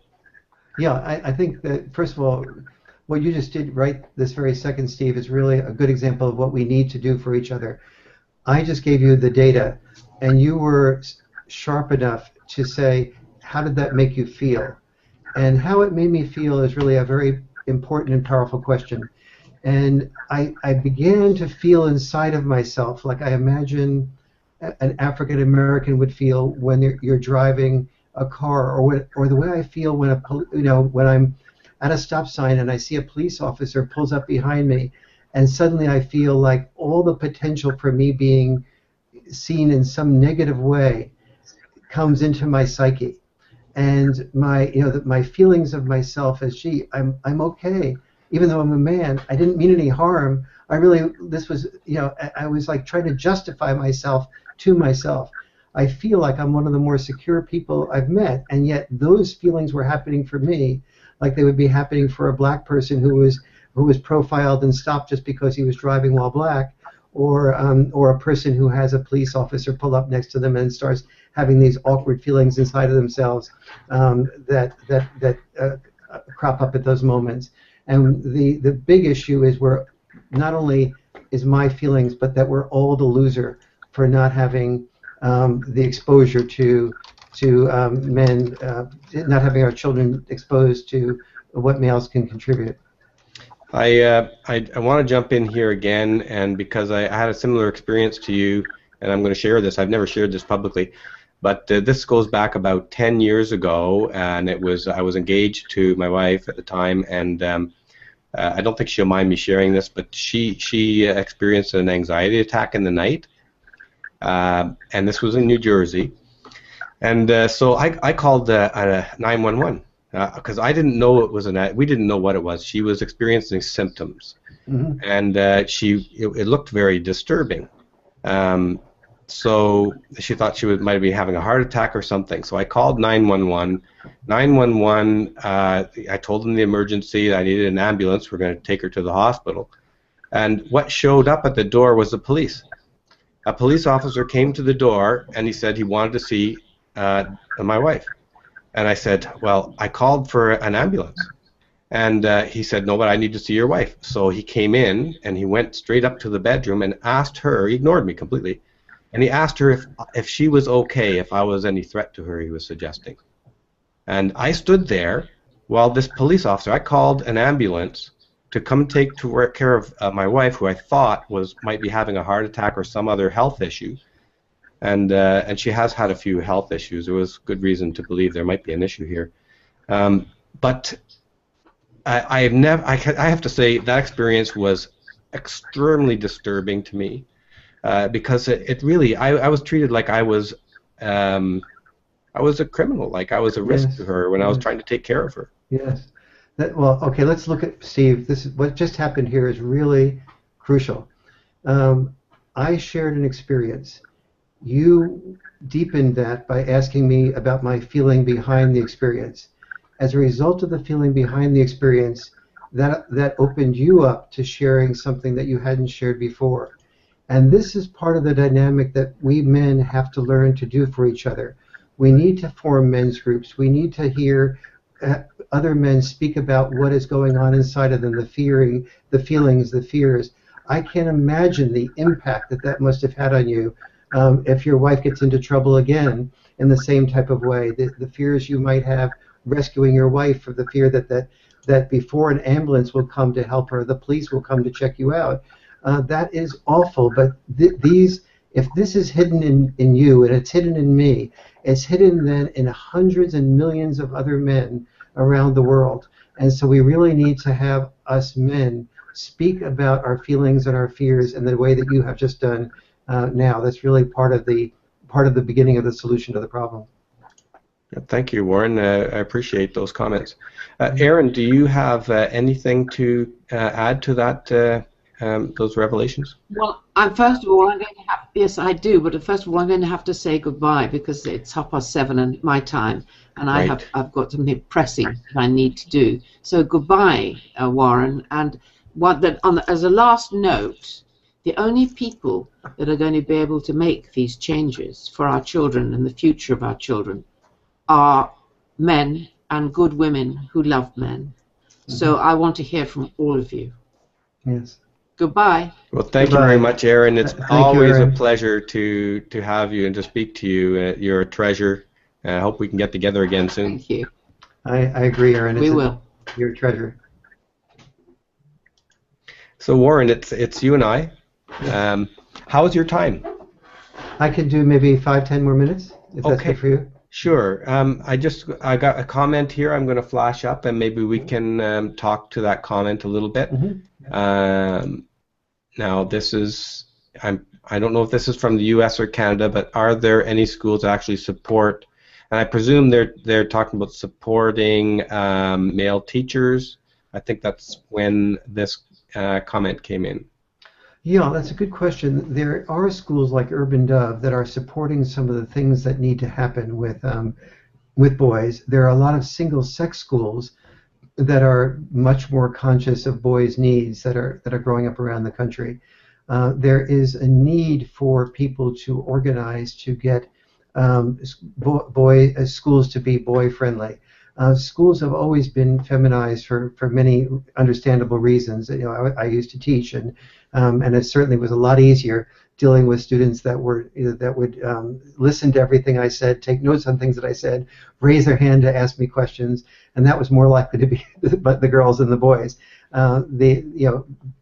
Working with boys in the class was a more challenging operation, and this was before there were significant numbers of divorces. When I student taught, it was back in the 60s, and so and where most children were in intact families and therefore were much more cooperative, and there wasn't so much acting out and so much fidgetedness as there is with boys today. And so there's a huge need for people in the school systems to organize, particularly for the public schools. But there's also now a fair number of charter schools that are more open to creative decision making about how to involve boys. There's a huge need for vocational school systems to be much more deeply developed. That and sports in schools, but not necessarily violent sports. So we need to do things like have flag football, because football teaches a lot of extremely important lessons, as does rugby. But we need to have before the age of consent, before the child's 18, 19, they should not be, in my opinion, encouraged to play tackle, exposing in-process forming bones to concussions and spinal cord injuries and so on. That's the old rudimentary male training to be disposable that needs to be questioned. But at the same time, something like flag football, where you can get all the power of sports imitating life, of learning how to make quick decisions and change your plans and use every member of a team in a complex way that requires both brains and physical skills. Those are sports that shouldn't be eliminated, but they need to be modified to protect our children from hurting each other, and also to integrate girls into the sport, having some people play all-male flag football, others play a mixture of co-ed flag football, others play all-girl flag football. There's room for all of those things. It's important that our schools not be little miniature versions of professionalization preparation. That is, every child in our school should be involved in 3 types of sports. They need to be involved in team sports, because that helps people become socially adept. They need to be involved in individual sports, because individual sports teaches people how to be like entrepreneurs of the future, how to be self-starting. And they need to be involved also in pickup sports.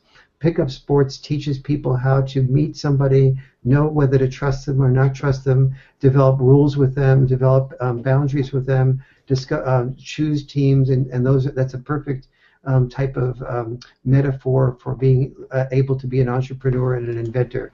And so all 3 of those sports all of our children need to be engaged in, girl or boy. So those are some of the types of things that can be done. But the world is open.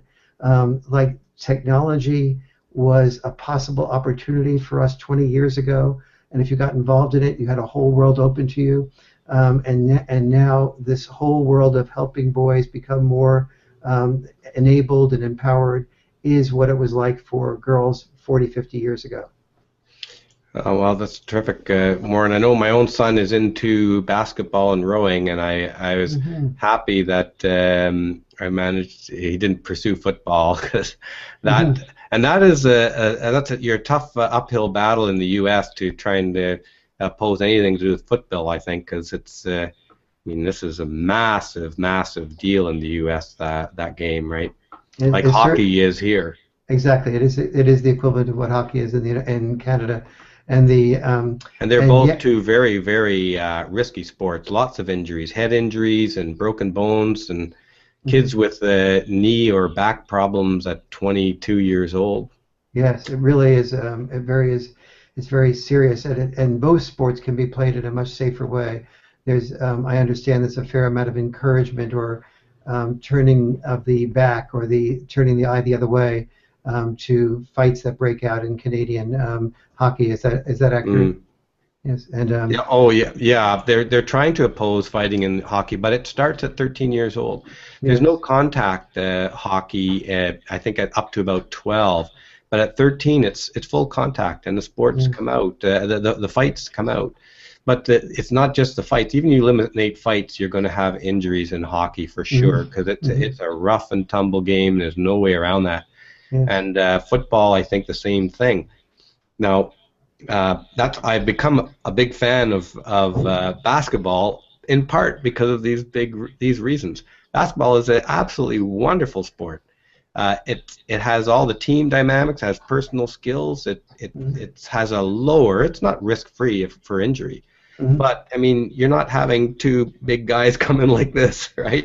Yes, yes. The primary purpose in basketball is not that physical contact. It's So here's a really good example of why basketball is so valuable.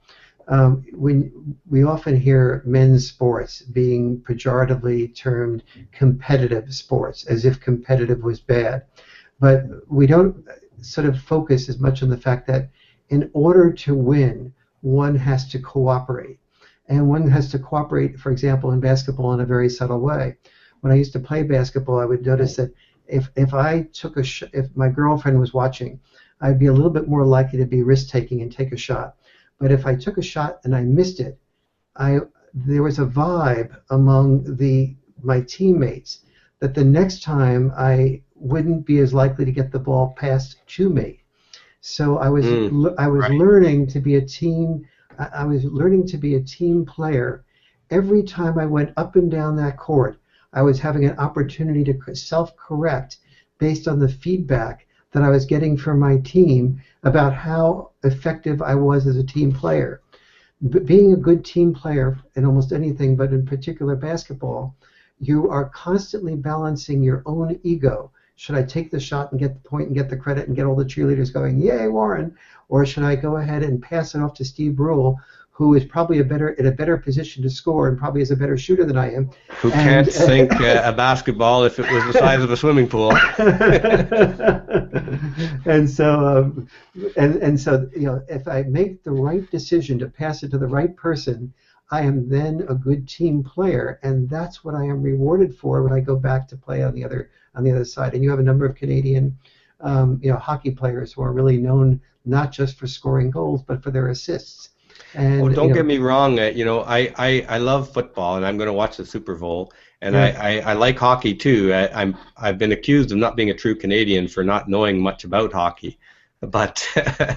I do like hockey. I'm just not very good at remembering the statistics and talking about it and stuff like that. I don't follow any particular teams, but I'm since having a son who's going into all of these sports at that age now, I am so happy that there is such a thing as basketball because of it's such a great sport. Fitness, skill, social, and it has that really, really important part that to me as a father.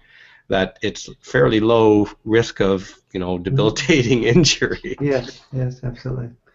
And so, fortunately in the United States, the NFL, the National Football League, has for years been denying concussions, and I've been arguing about this with people like Dave Megacy, who is a former NFL player. He and I have been writing and talking for many years about the importance of making football safer, and we've been sort of spit in our faces have been spit in, but recently the NFL has finally acknowledged, as a result of a lawsuit, like I was talking about before, that the concussions are of serious concern. And so we're at the beginning of the process of having our parents being able to say, I have hesitation about sending my children to play tackle football, as President Obama himself said if he had a boy, he's not sure he would want him to play football. No, I definitely didn't want my son to play football, and he flirted with the idea of it a year or two ago, and I kind of said, well, basketball is such a great game. You did well. You did well by him. I'm going to flash up another comment or two, if you don't mind, Warren. Yes, and then we can maybe stop at that point. Yeah, sure. There's someone here that I just want to clarify for St. 2E that they did send the ambulance at that emergency services. The ambulance was quite a bit longer to get there than the police was. The police were there very fast, and but it's still, I found it disturbing that I had never experienced. I've called ambulances before, never had a police show up when I call for an ambulance. That was the first, so that was a disturbing part for me. Let me comment there a bit. The fellow was talking about how the wow that opens up that sentence gives you a sense of the power of the personal story. One of the insights of feminism in its early years was that the personal is political.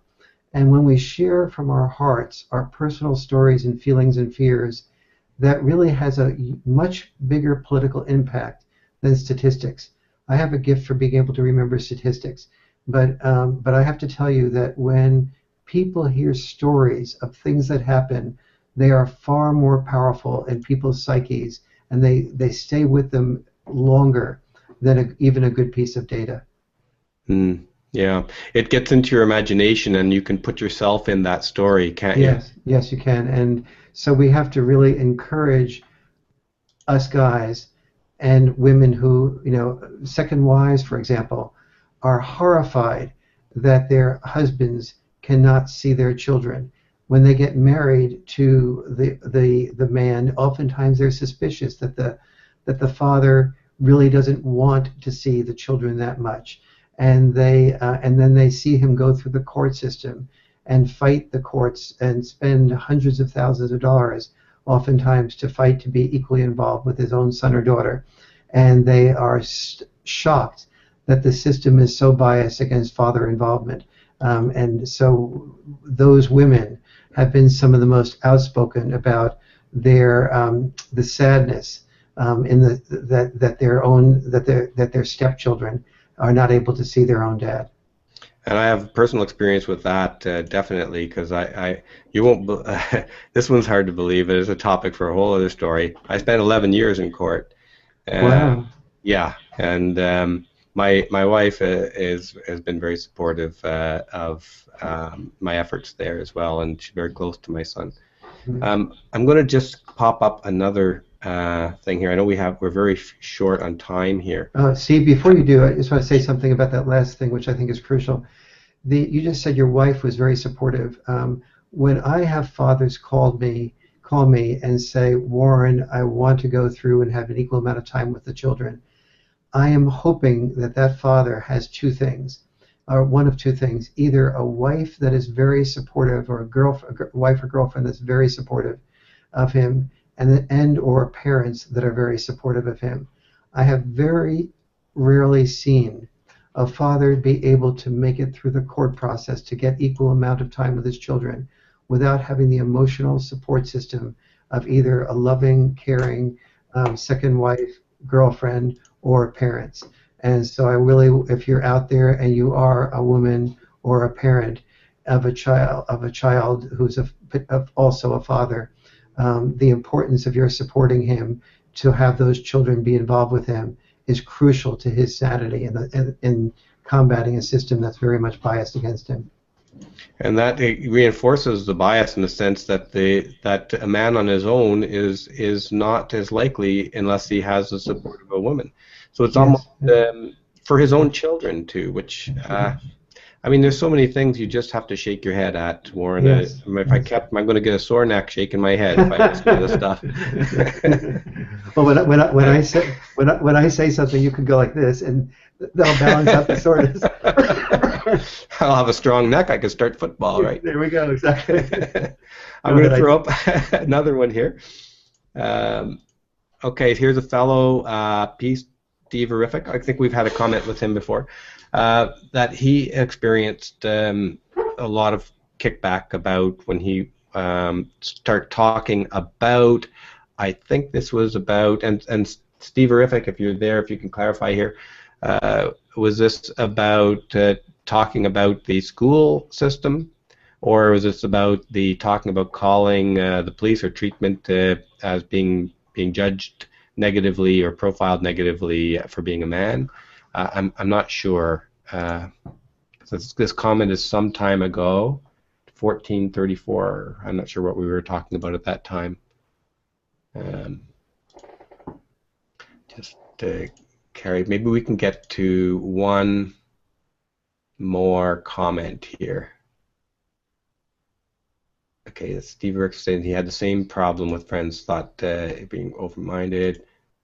Another fellow, oh yeah, Steve-erific, sorry, P. Steve-erific, was looking at starting up a men's group, and I think we're kind of running to an end here. There's lots more comments coming in, but I know Warren, you had only a few minutes left, so maybe I can leave it to you to summarize up any final message you have for the viewers today. We had a very great discussion. I really loved it. We had 30 plus viewers on, and coming and going, that number fluctuates. Lots of comments in the comment section. Warren, any final words? Yeah, you mentioned the men's group a minute ago, and I was talking about the importance of men expressing their feelings and also getting our act together. And so, one of the things we need to do is, I think, for those that are politically inclined, we need to go out and sue universities for not having gender studies programs. So we need to be political. We also need to gender. You mean male studies programs? Male studies programs, yes. Gender studies programs rarely incorporate male issues in any. It's really just a substitute for women's studies programs. So you want them to sue for the lack of existence of a completely separate male studies program, the kind of which Miles Groth is promoting, and that they're starting at the University of Southern Australia. That's correct. In other words, where male studies is not just feminist studies telling men how to be less violent, for example, but they deal with real men's issues like why boys are in crisis and why men having and the understanding, for example, that men and women do earn about equal pay for equal work, that it's not a system of discrimination against women, and that so that so many things that I talk about in the myth of male power are understood from both sexes' perspective, because it's only when both sexes speak up that we can hear each other, that we can move to a deeper love. But one of the ways that we do learn to speak up is by getting in touch with our feelings. And one of the important things to do is, if we feel like we're going to be ostracized the moment we speak up, then we close up and we repress ourselves, and something happens to our psyche on a deep level. So forming men's groups is really crucial. I've formed some 300 men's groups and another 300 or so women's groups. And I've seen a lot of those men's groups, they were joined by many people, including John Lennon. And so there is John Lennon? Yes, he got involved with one of the men's groups that I formed in New York City. John Lennon. And yes, and that led to John Lennon making a decision, he and Yoko Ono together, supporting him to drop out of the Beatles while he raised his son for 5 years. So it had a really significant impact on the history of the Beatles. But the important thing is not that John Lennon joined one of the men's groups. The important thing is that John was able to discuss in a men's group doing something that was considered totally not okay. his managers were not interested in him stopping for 5 years from earning money that they would benefit from, because he felt he wanted to raise a child more than he wanted to be part of the Beatles. And that just serves as a metaphor for saying that there's a real need for men to have both the support of their wives and the support of other men, and to speak up about their feelings that are inside of them about what they really would like to do.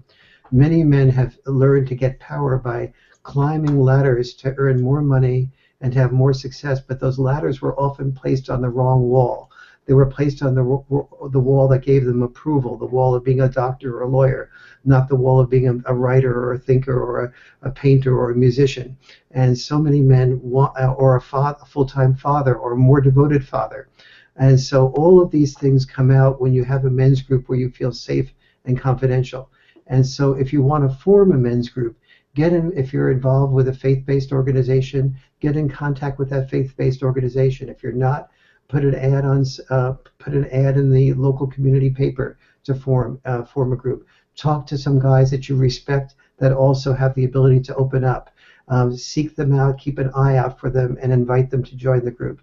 There's a book I wrote called Liberated Man that teaches you how to form a men's group and have it hold together and what to avoid. But the important thing is to go out there and do it and start. And to start whether you're on a personal level and to start on a political level. And if you're inclined toward the political, make sure you encourage yourself to be personal and get in touch with your feelings. And if you're inclined toward the personal, give yourself the adventure of doing things politically, expand yourself, grow in the process, and become a better human being. Don't demonize women, work with women, and you'll find that you'll have a happier life and be able to create social change at the same time. That's a wonderful message, Warren. That's a great way to end. I just want to interject to anyone in Canada that the Canadian Association for Equality, their website is equality.com, equality.com, equalitycanada.com. They have now starting up the first men's center in Toronto, and I think it's targeted towards university, but it's not. It's at a university. Well, I'm wrong on that. Check out Equality Canada. They have a new men's center in Toronto, and they're an upcoming group. Is there anything like that in the U.S. now, Warren?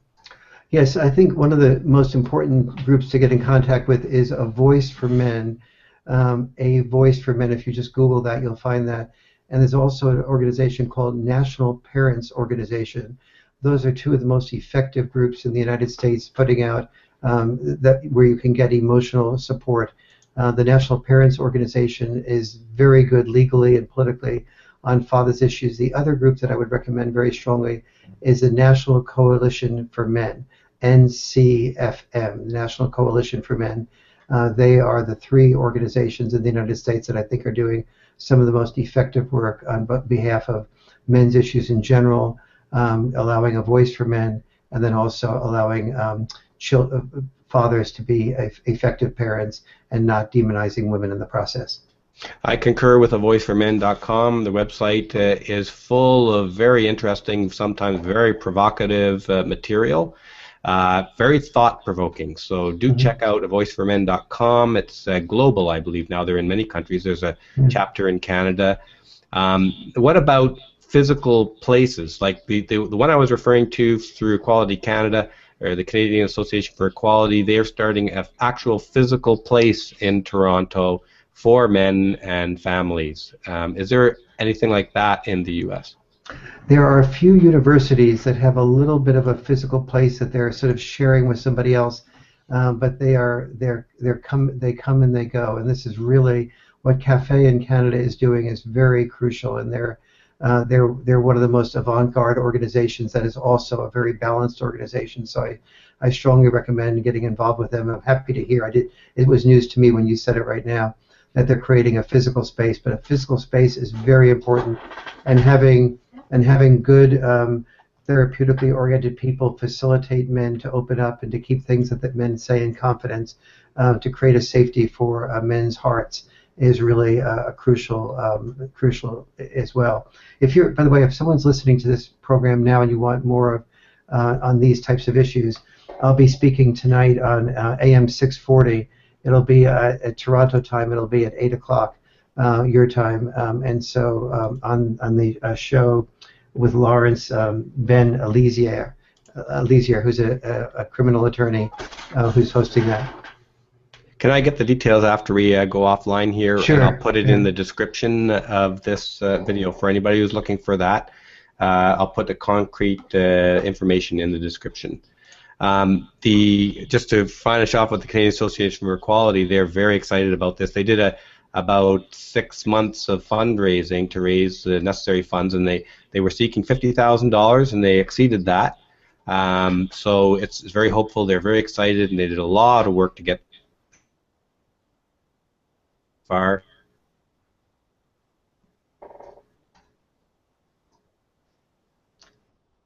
I've lost you. Our sound has gone out. Can you have Travis come and see what he can do? Yeah, I don't know about that. Oh, sorry. So sudden. I have no idea why that happened so suddenly. That's weird. Do you know how to get it back on? He's frozen and not moving. Yes. So I'm wondering if maybe it's on his end. Steve, in case you can hear me, your voice and your image is there, but it's not moving. So we're trying to figure out how to reconstruct I this. guess we could just rejoin, just close it and go back in. And make sure I've got your email pulled up, so as soon as I close it, I'm back in there. I'm going to minimize this, but I'll minimize it before I figure it out. Poor guy. I figure at least as I'll warn you. Yeah. Otherwise,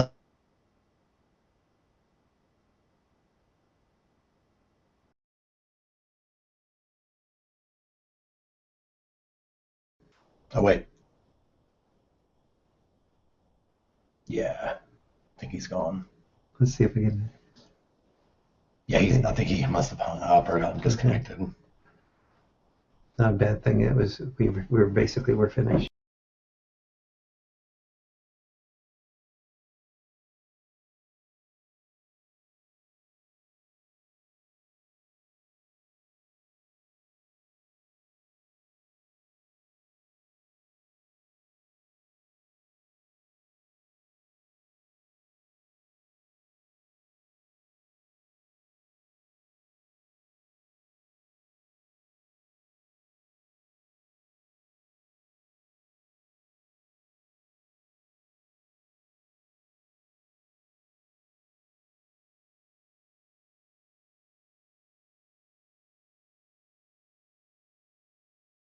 Okay, I think if anybody's still watching here, somehow Google just hung up on me and restarted. Warren, I think, is gone.